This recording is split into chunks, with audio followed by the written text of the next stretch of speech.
Alright, today I'm going to talk to you about adding texture to a beat. Kind of getting a little cut off here, but that's okay because I want you to see what's going on around me on my drum set.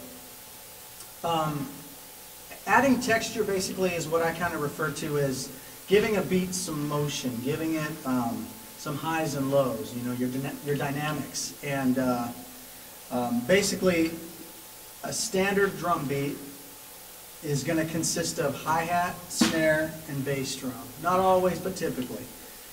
And in a standard beat, we usually play eighth notes on the hi-hat. And the way you count eighth notes would be 1 and 2 and 3 and 4 and. Your 1, 2, 3, and 4, those are called the downbeats. The ands are called the upbeats. A guitar player by the name of Tommy Armstrong Levitt from Skips Music in Sacramento gave me this little tip to teach my students. Kind of give you a visual on it. Picture if you're strumming a guitar, 1 and 2 and, down, up, down, up. And anyhow, so that kind of helps me and my students remember which are the ups, which are the downs. And so we're going to take the hi-hat part and we're going to accent the downbeats. Now there's different ways you can do that.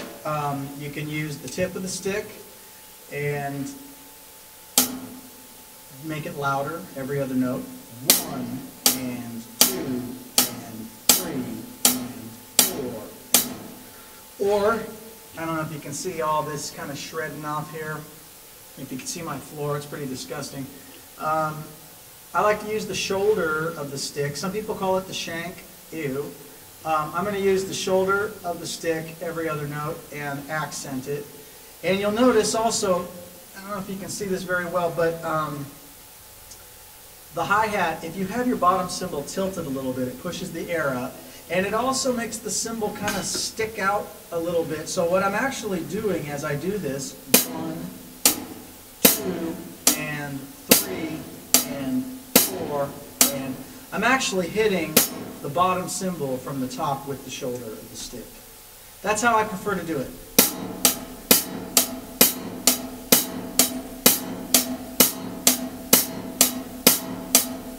All tip is fine.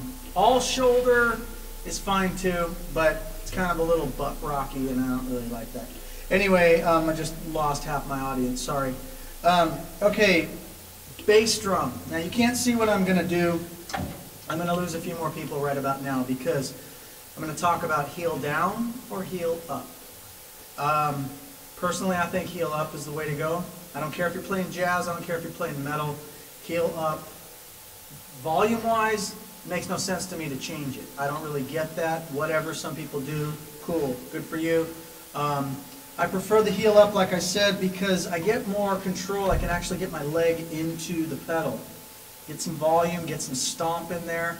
I feel like I have better control over my double strokes down there as well. But that's just my opinion. And now the last thing would be the snare drum.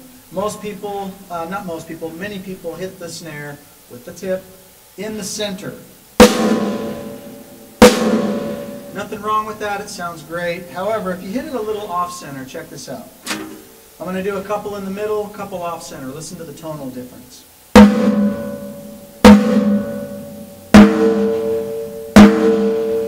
Huge difference. There's a lot of ping, a lot of overtone if you go off-center. It's like hitting a timpani. In the middle of the timpani is dead. If you go off-center, that's where your note is. On a snare, though, it's different because the center still sounds good. Anyway, I like to go a little off-center. I like wide open ping. I don't use zero rings or moon gels or any of that crap on my snare. It's wide open. Anyway, so a little off-center. And the other thing, I'm sure most of you know this, would be when you hit the rim and the head at the same time, it's called a rim shot. Let me see, I can get it in the shot here. So the difference.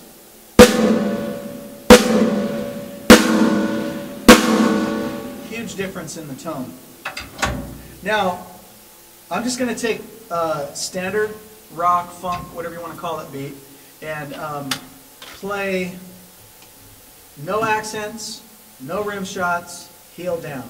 and just kind of do a few measures of this. 2, 3, 4.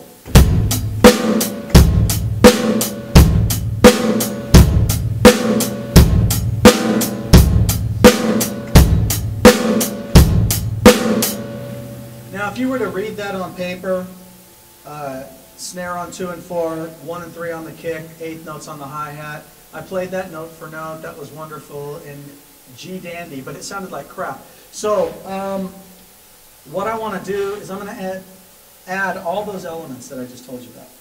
So 4 measures without it, 4 measures with it. 2, 3, 4.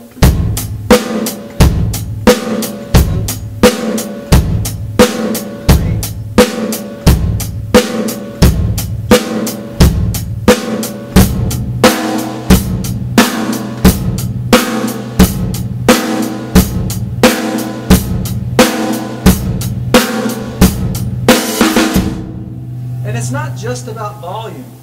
You know, learning how to play with proper dynamics, your highs, your lows, your mids, everything, you know, depending on the setting, depending on the song, you really need to know how to play with all of that in there. So it's not just...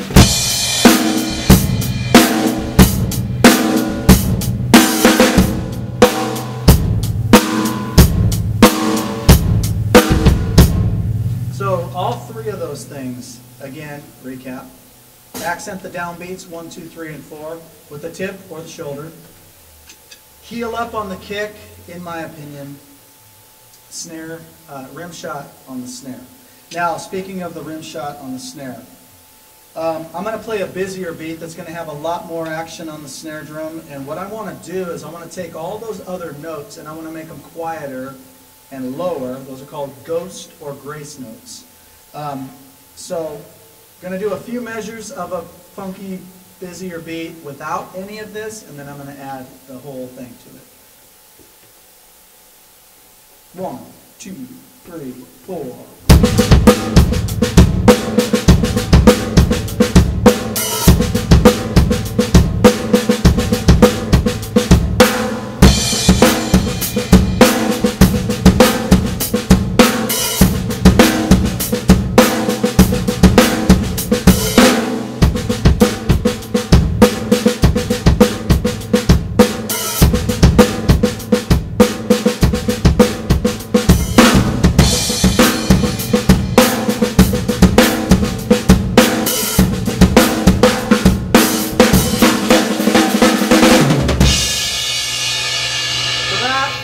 That basically is what I call adding texture to a beat. A lot of drummers already do that. It's I didn't make this stuff up. It's just something I use. I see tons of drummers using it, and it's not etched in stone that says you have to do this or you're not going to amount to jack squat. It's just that coming from a funk background, if I didn't do this, there's not one butt that's going to get up off their seat onto a dance floor. It's not going to happen. So you got to do something to make this come alive, give this a little bit of, you know, some stank to it.